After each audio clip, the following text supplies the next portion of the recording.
everybody. Welcome to River City Media's halftime extravaganza. We're always on here talking about football all the time, so we're going to talk about the entertainment of the halftime shows. I think we've got 6 band directors lined up from Dekalb County that's going to be with us. We're going to have 2 every night, starting tonight, every Wednesday night, starting at it's actually 6:05, but roughly at You, 6. you can blame that on me because I had half a show before we got on. So Yeah, absolutely. Ours done answered all the questions. So good night, everybody. We'll see you later now. Uh, so, uh, Mr. R was gracious enough to help me out by getting everything lined up with all the band directors in DeKalb County and a lot of questions that we're going to ask. And some we may have answers for, some of them we may not. So I'm Howard Chaney, of course, with the founder of River City Media, QB1. And our special guest tonight is the president of the DeKalb County Band Association, Patrick Roszell. Uh, Yes, Thanks for joining us. absolutely. Good to be here. Uh, so, Randy, I'll let you kick off with the questions, if you will. all right, I fired all my good ones out early, so we've prepared him. But I'm going to save it for through the show. Mr. R, one of the things when I show up at a football game, and I've been covering high school football for 34 years. I go to college football game every weekend. There is something about the band playing at these sporting events that just makes the hair stand up on my arm. Do your young people get super excited when it comes band time and it's time to play football? And 11 weeks in, it probably gets old, but the first week, it's probably something real special. They do. They get excited. We're right now in the middle of band camp. We're almost finished our second week, and they get excited. They get to see their friends again. And they're excited about learning the new music and the drill and the show. And our kids enjoy the travel because they always like a long trip somewhere, because I always try to make it fun. If we have an hour and a half, trip, I'll always try to swing by a mall or something like that to make it fun. But yeah, the kids look forward to it. They look forward to the show. And but you're right, about week 5, 6, 7, it gets they start getting tired, and sometimes the excitement wears off a little bit. But they like it. They still enjoy it, and they still have fun with it. Do you march the same routine from week 1 all the way to the end, or do you break it up in the middle of the season and try to change some things around? We do one show for the whole year, and that's just it would be too expensive to have new drill written, because most of us don't write the drill. That's the formations that the bands do on the field. We hire people to do those, and that can get $800, $1,000, $1,200 Wow. for that. I write all the music for Sylvania for the most part, but it's so time intensive to work on the maneuvers and the marching and the feet and everything else that you do. You can't do that. Now I do, once we do get through contest season, we'll kind of say, hey, you guys want to kill the closer this year and just play the Hey song. One year we had a visiting band that came in. I can't remember who it was, but I knew their band director, and I said, do you want to get the drum line together? And do y'all know this cadence? He said, yeah. He said, we know it. I said, let's get them all together. So the kids all got together on the field, and we just played that cadence together. And no, we do the whole thing all year, because most of us as band directors, we're moving towards our contests. And some of us do one contest, some of us do 2, some do 3. But that's our goal, is to get that contest and go get the best scores we can at the contest. And then after that, we can change it up. We can leave the closer off. That's not going to happen this year at Sylvania, because we're playing Paint It Black, and the kids absolutely love Paint It Black. So I think we're going to play the whole show all year. But yeah, sometimes we change it up. Most times we just keep it. But variety does help. So yeah. All right, you already stole my next question, kind of. I got to see your band several times during football season. You have a very eclectic selection of music. Outside of the band, were you just a music fan growing up and heard all this on the radio or had a collection? Well, it's funny enough. When I was growing up, my grandfather, my mom's dad, introduced me to George Jones and Glenn Miller. And to this day, I am still just a huge George Jones fan. You can't beat the possum as far as I'm concerned. And my mother recently told me this story, and it made so much sense. But when I was growing up as a kid, they gave me a record player and a set of the big over the ear um, headphones. And she said, you were 5, 6 years old, and she said, we'd be sitting around one day, and she'd look at my dad and said, have you heard? Where's Patrick? Have you heard him? Now we had a fenced-in backyard, and I had a little sandbox as a kid, and so I would just go in and out as it goes. But Mom would get up and start looking for me, and she said we would find you just in your room with that record player and the headphones. She said in 2 and 3 hours would have gone by, and you were just sitting there listening to the music. So, but yeah, my taste in music is everywhere.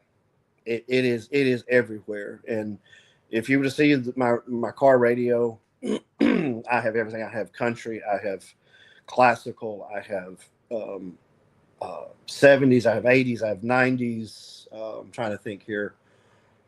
Here recently, all I've been listening to is country music. But we're doing a classic rock show because I think classic rock is kind of a universal language now, because so much of this stuff today is just not good. And I'm just going to say that, it's just not good.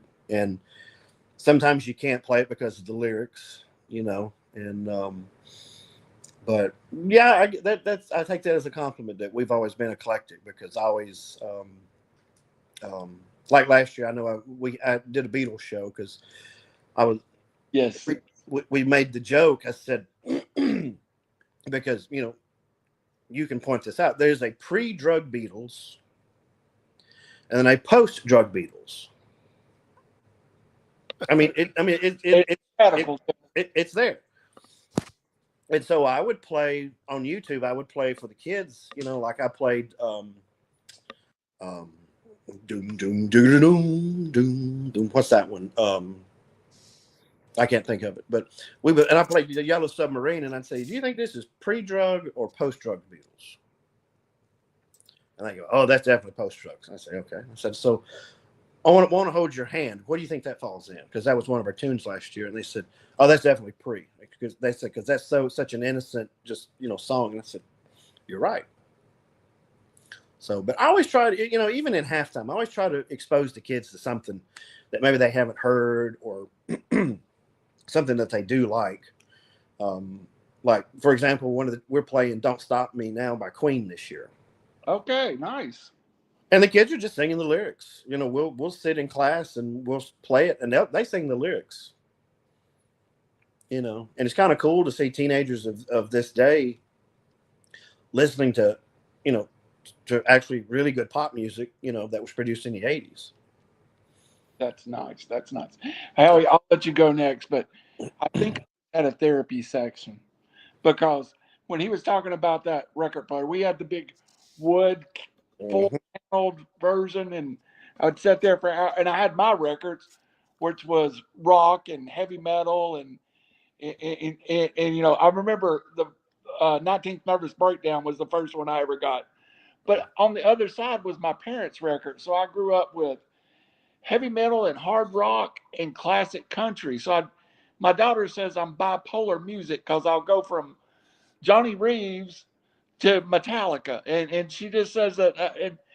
And when you were talking, I was like, oh wow, that's where I learned my music taste, from from that period of my life when we had that big old wooden, had a TV in it even. I don't think the TV worked anymore, so it's great. Howie, you know what? I think y'all just saved me $10,000 for like a therapy session, so that makes it well. Go ahead, Mr. Cheney. Mr. R, how do you choose what music you're going to play as far as each year? For marching band, and Yes. I talk to the kids. I sit down with the kids, and this is a lesson I learned from my high school band director. When you're choosing a halftime show, you gotta choose something you want to hear for 10, 12, 13, 14 weeks. If you're going to get tired of a song over, just say regular football season, 10 weeks, if you're going to get tired of it, you probably don't need to put that on the field. But I always go to the kids and I say, hey, I'm looking at this. And I always bring my leadership, my drum major, my band captain, color guard captain, drumline captain, and I say, I'm thinking about this. What do y'all think? Y'all like this? And when I pulled those 3 tunes out this year, More Than a Feeling, Don't Stop Me Now, and Paint It Black, they were like, oh, we love all those songs. I was like, okay. So, and so that was the show right there, those 3 tunes, and but I asked them, like for stand stuff, what do you want to play in the stands this year? Because we have our standards, Hey and 7 Nation Army, and we have those standards that we play. But I was like, anything else y'all like that you heard, that we can maybe find. I think the one thing I was threatened with this year was the color guard captain wanted to do something by Chapel Roan.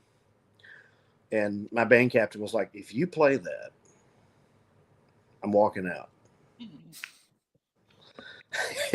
I said, okay. But I just run it by the kids and let them do it. Because, they're the ones that's got to play this for 10, 12, 13 weeks. If they don't like it, they're not gonna play it, Yeah, your band captain kind of sounds like her daddy every once in a while, I think. I hate to admit that, but anyway, you kind of told the answer to my next question. Mm-hmm. With all this older music and everything, you can't just say, "Hey, do you want to play?" and say these names. And I was wondering if you actually played the music for them to let them hear what it's going to be like. Oh yeah. I have a YouTube. Well, I have an Apple TV in the band room with YouTube, and so I just pull the songs up. If they don't know them, and they go, "Yeah, I have heard that. And they're like, "Oh, it's that one." I think it was More Than a Feeling. We were working on that this week, and I pulled up Boston, and they went, "Oh yeah. I know that song." But I'm always kind of not shocked, and not surprised. But some of these kids do have a good knowledge of the older stuff, like 80s and the classic stuff, But yeah, I'll play the originals for them, let them hear them, and we talk about them, talk about the songs and all that kind of stuff. That's cool. I had a comment on there. Randy, you want to throw it up, or you want me to throw it up? Go I had ahead. a comment from a friend of ours. We all know, some love, some like. Mr. John Seal says Mr. R is the band goat. I appreciate that. So, but you mentioned your band captains and your color guard captains and all that. Let's go over who all those are and how do you come about naming those people. Okay. Well, this year my drum major is Elena King, and she's a senior. She's been with me since I think she started in 5th grade. It was during the middle of the COVID mess, so I can't really remember a lot of it. My band captain is Jeannie Cheney, and our percussion captain is Thomas Carter, and then our auxiliary captain is Jamison Williams. But I base a lot of my stuff on leadership, and I watch how they lead through the band, and then we sit down and talk. at some point, and I'm like, I think you need to think about maybe being drum major, or and a lot of it too also time goes to seniority. um that's kind of the way I've been doing it. A lot of people used to do tryouts. They do tryouts for all this. You had 2 or 3 people want to do drum major, 1 or 2 people want to do this, or this role. But what has worked for me at Sylvania is just leadership and seniority, and that has always worked for me really really well out there. When somebody wants to join the band, how do you decide on what they're going to play, or is it what they want to play? How does that come about? It's a little bit of both. You kind of you have to look at their lips and their teeth, and um, there's certain things, like if a person has a cupid's bow, that real lip where the lip comes down, they're going to have a difficult time playing flute just because of the instrument, the way it goes. Um, you just have to look at things like that, and usually if they know what they want to play, we can make it work. If they come in and already know kind of what they want to play. That's cool. I've always wondered that. I've never asked Jenny how she got with the trumpet, but as long as she's happy, I don't care what she plays. And so, Randy, I'll turn some questions back over to you. There was a moment in listening to that I realized I've heard 5 years of clarinet, and I hate the clarinet. So, do you ever? I know when my daughter started the band several years ago, every kid wanted to be a drummer. Do you ever have to face that all the kids want to play the same instrument dilemma? Um, yeah. For us, it's trumpet.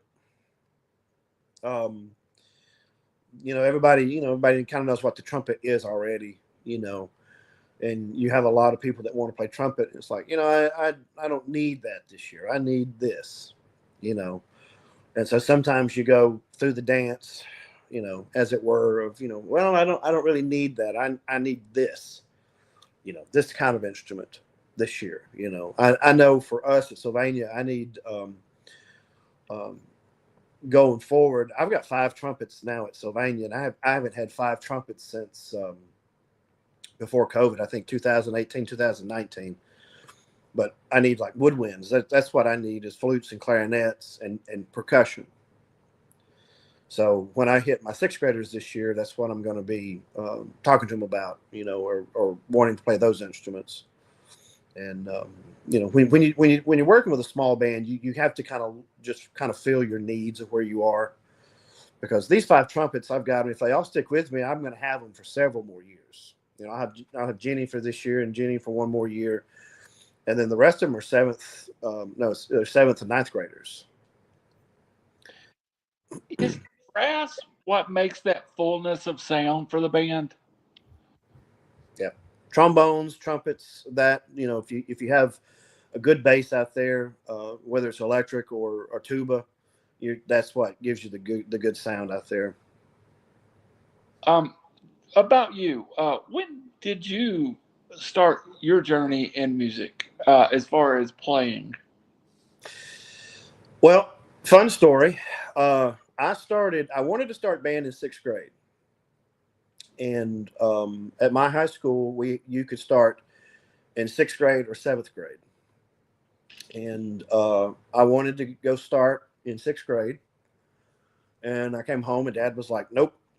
He just told me no. He's like, "You're not going to start something, and we're not going to spend all this money on a trumpet or an instrument." Trumpet was what I was gravitating to, and he was like, "No." He was like, let's give it 1 more year." And then when I came back in 7th grade, and I said I want to join band, he said, "Okay." And so I jumped into band in the 7th grade, and it's funny because I didn't only march my 10th, 11th, and 12th grade years of high school. I didn't march the early years, just because I didn't want to do marching band. I didn't want to do it. And about 10 years ago, I was going to church with my high school band director, and he came up to me one morning and he said, "I got to ask you a question." I said, "Yeah, sure." And he said, "Why didn't you join marching band?" I said, "Because I don't like marching band." And he looked at me and he said, "I knew there was a reason I liked you." Because my high school band director didn't like marching band that much either. But that was just kind of how I got in. Just started and jumped in and just went with it. Did you? I find a lot of our band kids play another instrument, guitar or piano, was one instrument your calling, or did you branch in? Because I'm sure as a director you play several instruments. When did you start picking up more instruments? Well, I took piano lessons when I was in high school, and I play a little piano now. I'm not fantastic, but I play a little bit. And then basically when you go through college, you have to take, they're called class brass, class woodwinds, and class percussion, and you're thrown in and you're basically handed all the instruments, and they're like, "Here, just figure them out," and you have to get proficient enough on them to teach them. And then once you get through those classes, you typically know enough that you can show a kid, okay, this is a roll on a snare drum, this is how you do trombone and sax and all this, and then it's just you just go from there. I'll come to you after this question, but we already rehearsed it. We already know what I'm asking. I am intrigued by band names and how bands get their names. And college bands have some of the greatest names ever. Now, you said you were familiar with Jack State and Troy State. Can you share with us just a little? And did you go to Jack's or Troy? I did. I went to both of them. How did those fine, prestigious schools get their bands' names? Well, the Southerners, years ago, and I was thinking about this today. They were just the Jacksonville State Band. I can't remember if they had a pre-name or not. But then a gentleman named Norman Paget came up with the name the Marching Southerners. And it's because the Southerners were always thought of as gentlemen and very genteel people. And so the Marching Southerners was the name, given to the Southerners in '56. And then the Sound of the South, which is Troy's group, that was monikered by Dr. John M. Long, who founded the Troy band as we know it today, and he named it the Sound of the South. So, those two schools were rivals for years. You had Jack State, so you had the Marching Southerners and the Sound of the South. So that was kind of how those two came about. The high school bands are usually, something to do with the school. We're the Marching Rams. Geraldine is the Purple Pride. I think Ider's the Pride of Ider. A Band of Gold. Oh, is it Band of Gold? I'm pretty sure it's Band of Gold, but I was totally wrong on that. Well, you wasn't in the stadium. Yeah, I wasn't nowhere near it. We discussed it. There's lore about how some of these big schools became, the lore of the $1 Million Band, and I'm sure, you'd have to go back to some old alumni to tell you what the actual story is, because I'm sure there's story after story there. But that's how Jack State and Troy came up with their names. Howie, I'm going to pass on some knowledge to everybody. At the University of Tennessee, they wear orange because it's the same color as the daisies that grew on the field. Okay.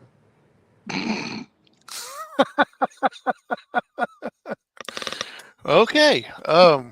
Moving on. Hey, I didn't pay $25,000 for a degree in 1985 for nothing. So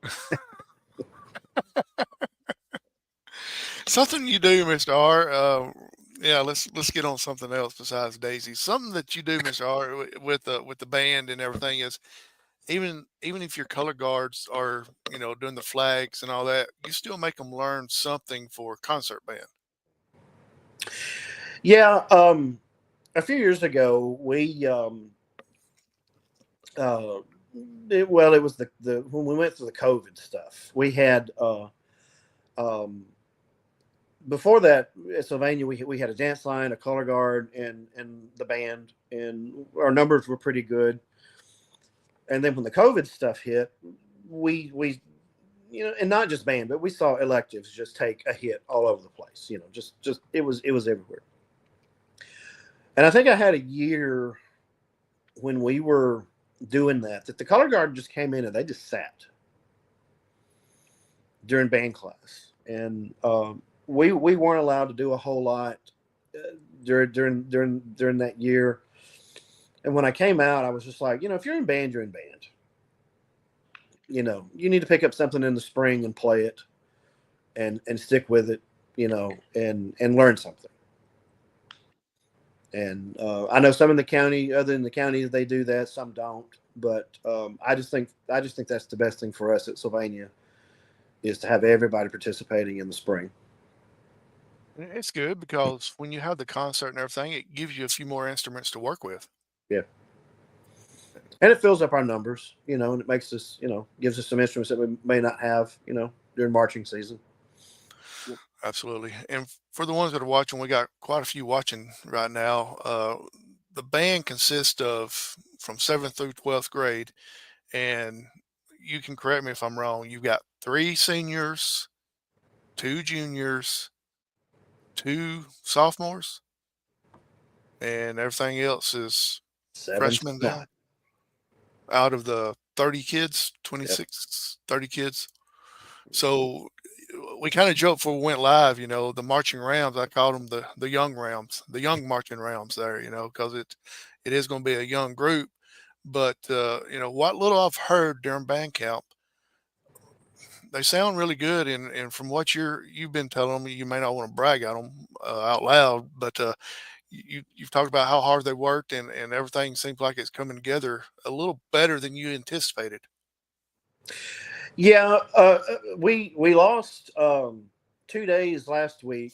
I say lost. We still managed through it, but they were replacing some rotting power poles on campus, and so we I showed up last Tuesday, and there was no electricity in the band room.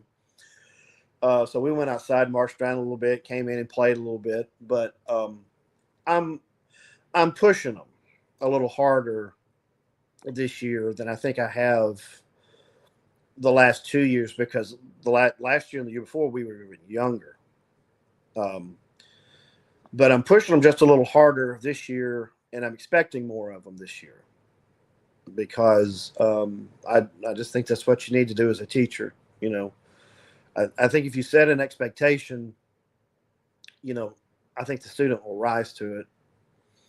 And I have been on them this week. I have really, really been on, and I'm sorry if any of my trombone players are listening. I've been on them, but they sound so good when they play.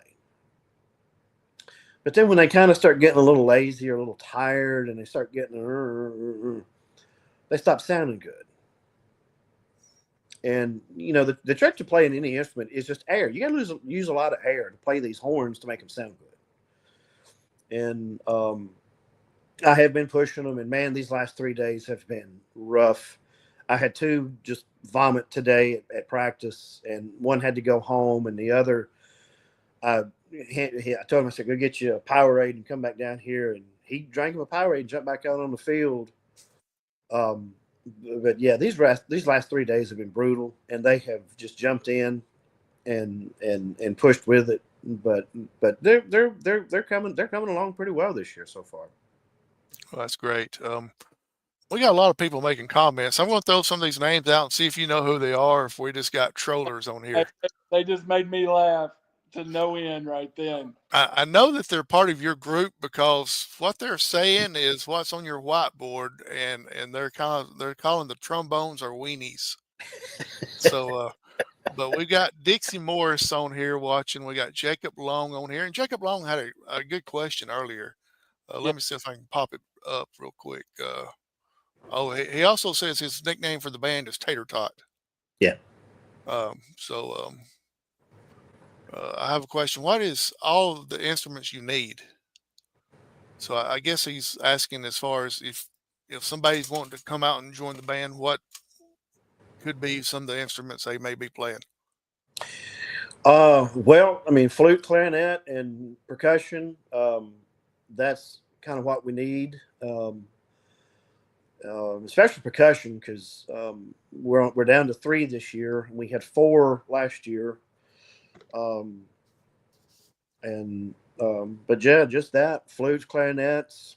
Could use a saxophone or 2 more. I've got a brand new tenor saxophone that's just sitting there that I bought a few years ago and hadn't had anybody play that in a few years. But yeah, just anything that we can throw out there and get going. Hey, Uh, I'll interrupt for just a second. Mr. R, do you think some of the numbers that you fight in band, and we talk to football coaches all the time, and it just seems like it's related to that period with COVID. Everybody's numbers were off during that period, and now those kids are juniors and seniors, and they never got started. So now you've got 4 in that class, 2 classes. Let's see here. How do I answer this question? Um, I don't think we really knew how to handle what we were facing True. because I remember being called to a meeting at Sylvania. This was back when Mr. King was principal. And he's like, "Hey, I'm getting all the coaches in here." He said, "You need to be in here too." And I said, "Okay." And we were handed, and I've still got them in my office somewhere, but we were handed forms from the State Department, and it had guidelines on them. And I know for me personally, and this is just a little aside there, but when that hit, I had kids just disappear. Yes. I don't even know where these kids are now. I don't know if I guess they went homeschooled, they moved. I don't know what happened. But I remember reading these papers, and I just looked at Mr. King and I said, "How am I supposed to do my job?" And Mr. King, he just said, "Do the best you can." But I think we went through a period where I know for me there was just no interest. What I saw, just me, and it's just my personal opinion. I just saw the kids, they had no interest in anything in extracurricular in those few years there. Yeah. Agreed. Agreed. And we're dealing with numbers in sports and band. Um, all activities. We were really, we're really down in numbers across the board. And when you said it, Anna Lee had a couple of friends that just left that we never heard from again. Mm-hmm. Are those kids been in homeschool since then, or it's interesting? And credit though, and how y'all shut up after this. Y'all get a big sound out of 26 kids because last year you got a big sound out of just a few kids. And I've always, when I listen to your band, I always think about how you're able to present that wall of sound kind of with maybe a smaller band than some schools. Well, they're going to get tired of me saying it, but I always scream at them to breathe. Just breathe. We do breathing exercises through the year. If I could get my hand on some of them, what I used to do is I would take a 2-liter plastic Coke bottle and scrunch it. and I would blow on that bottle until I could blow it up like that. But we do breathing exercises, and the kids will tell you I'm constantly screaming at them, breathe, breathe, use air, you know, because it's the same like you singing. You know, you have somebody that's, they're not using air, you know. It's the same thing with a horn. You know, if they got this weak little sound, they're not putting any air through the horn. You know, it's just real simple.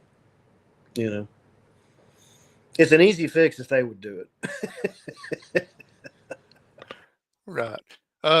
We got a few comments. We'll pop one up, and we got Dixie Moore says Mr. R is my favorite teacher so far. And then once Dixie said that, everybody else jumped on board. So there's a bunch of them.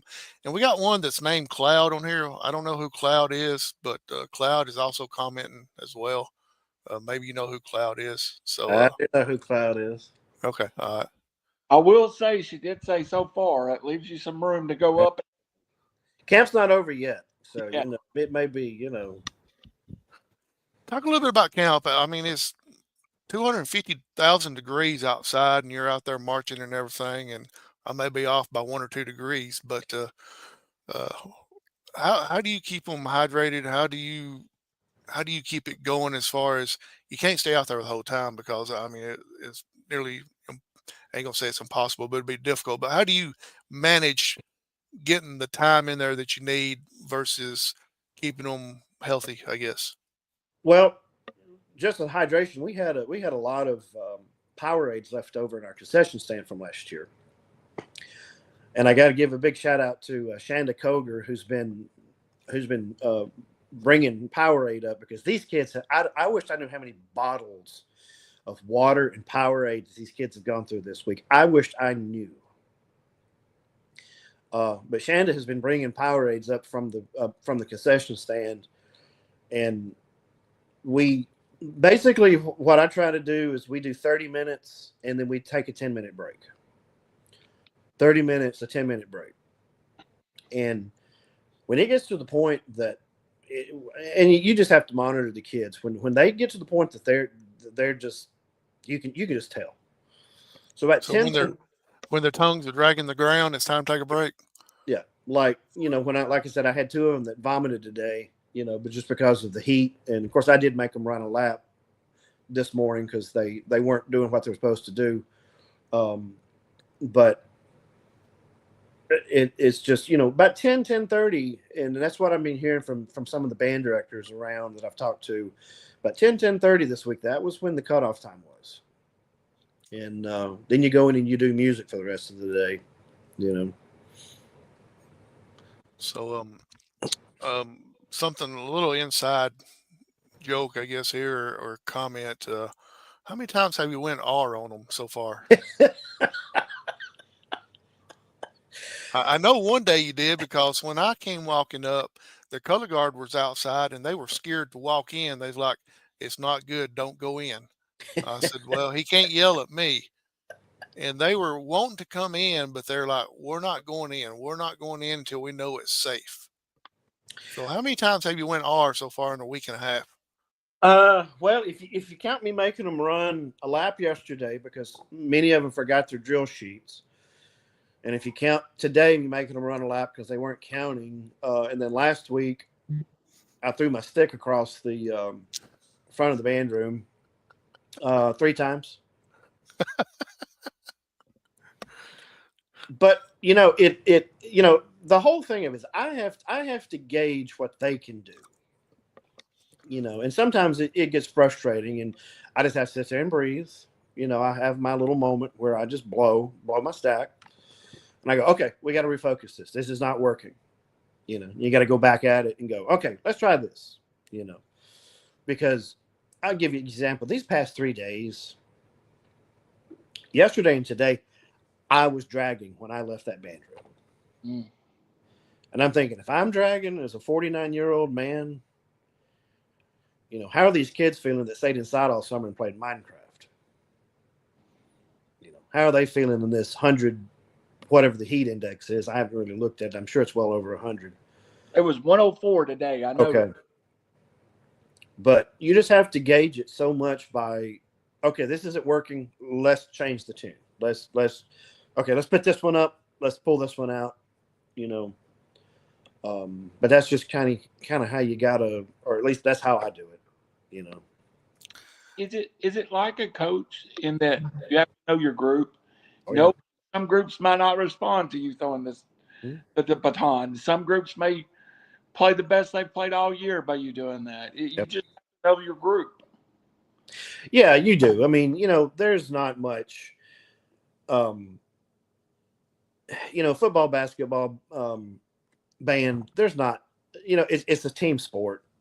You got to get to know the kids and what the kids are capable of and what they're not capable of. And if you push them too far, you're not going to get the um, result that you want.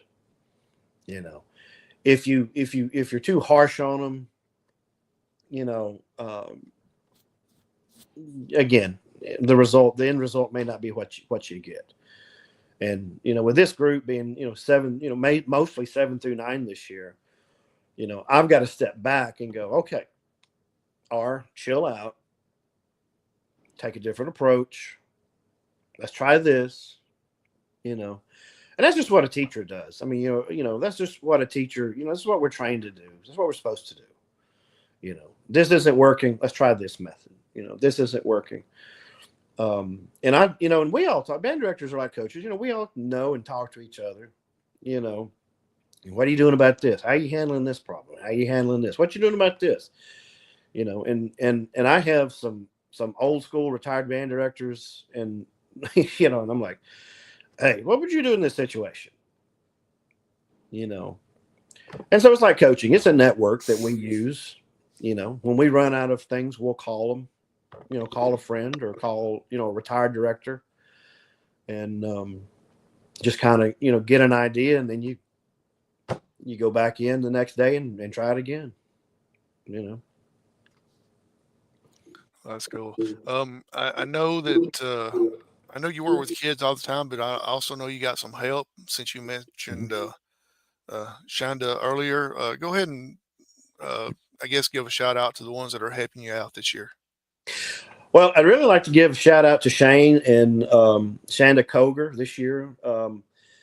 They have really helped with a lot of our fundraising this year. And uh, Shane, if Shane is watching, and Shane and I talked today, Shane, you have a very nice Christmas present coming for me this year for your work on the concession stand this year. I can't say on air what it is, but if he's watching, he knows what it is. But I also have Sheena McKinney and Kristen Sarton who are helping out with Color Guard this year, and they're great. They keep the girls in line and help me with uniforms and the flags and all the stuff that we have to order for the girls throughout the year. I don't know what a pantyhose is. I don't know what. You come to me, you ask me for a pair of Spanx, I'm gonna be like, okay, what's that? I don't know what that stuff is.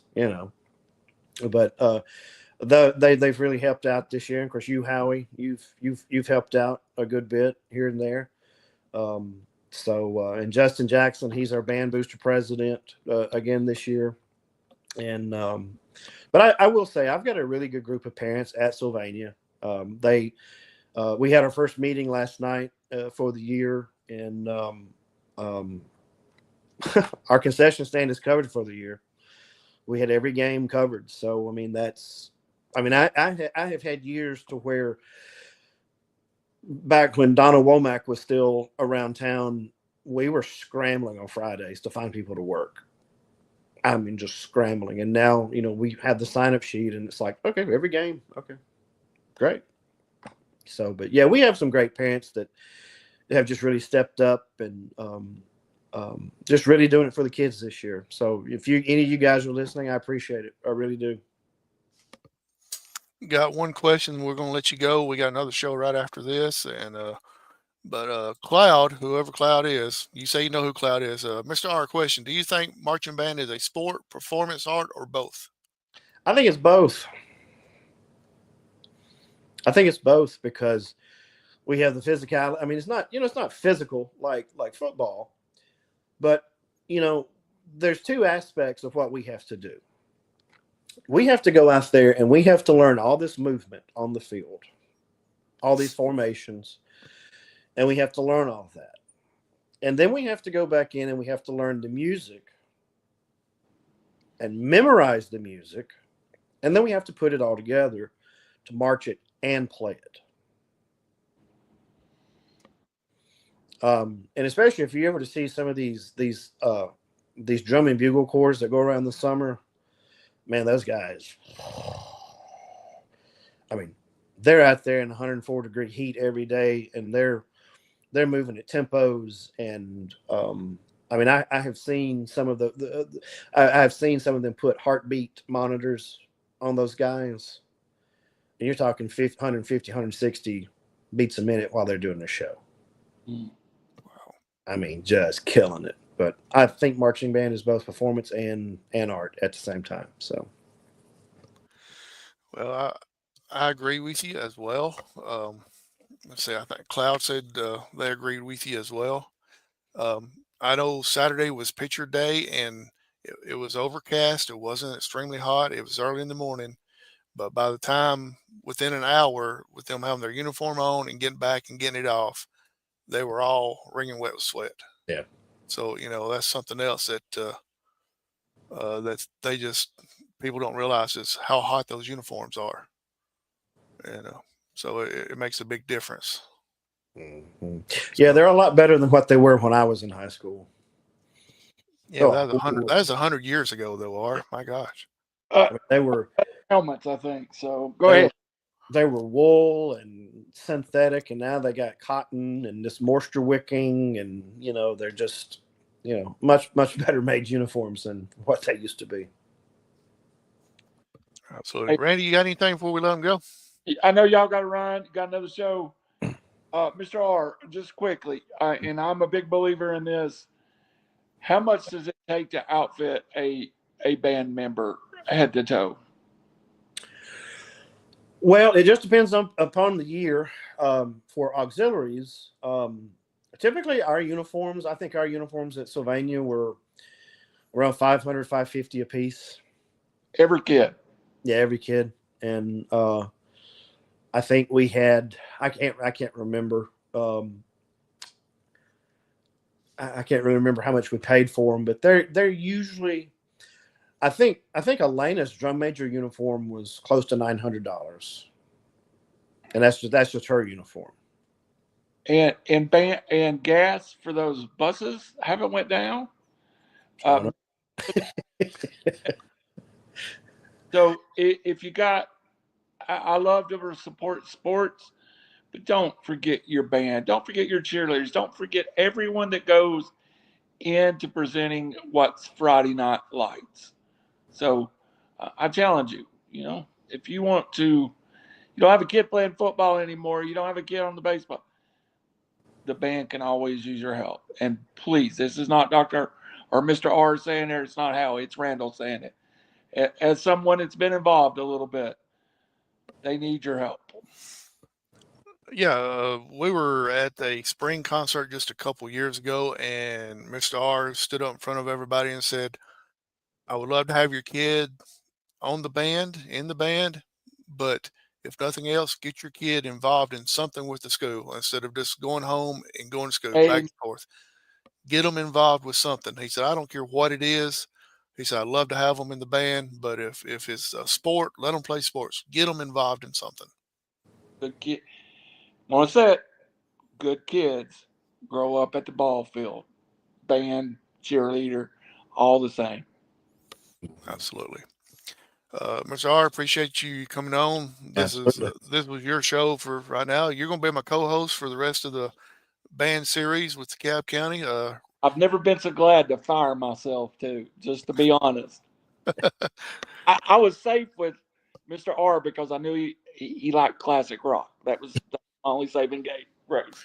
So, I asked Randy and everything if it'd be okay. He said, sure.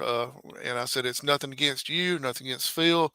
I said, but we know absolutely nothing about band or music, so we need someone that knows a little something behind the scenes and some insight." And he said, "He's hired. Bring him on." And so your salary is just like ours, is a whole lot of nothing. Yes. So You'll make as much at River City Media as you do on the side being a band director, probably. Yeah. so but anyway, thanks for joining us, everybody. That's all the comments. My gosh, Mr. R, you got a ton of kids on here watching and making comments, so that's great for us. Any of the kids that's watching, follow River City Media, not only on Facebook, on YouTube as well. So follow us, like us, and spread the word to all your other friends. Put the word out there on Minecraft too. Let everybody know about us. So who knows? River City Media, the home of the Sylvania football show. Absolutely, it'll be coming to you here quicker than you realize. Something that we didn't know. Lights went out in Tennessee. Look at that. Something that I didn't really realize until the other day, and then R brought it back up last night. Randy, Sylvania does not have a home football game till September 19th, is it? Mm-hmm.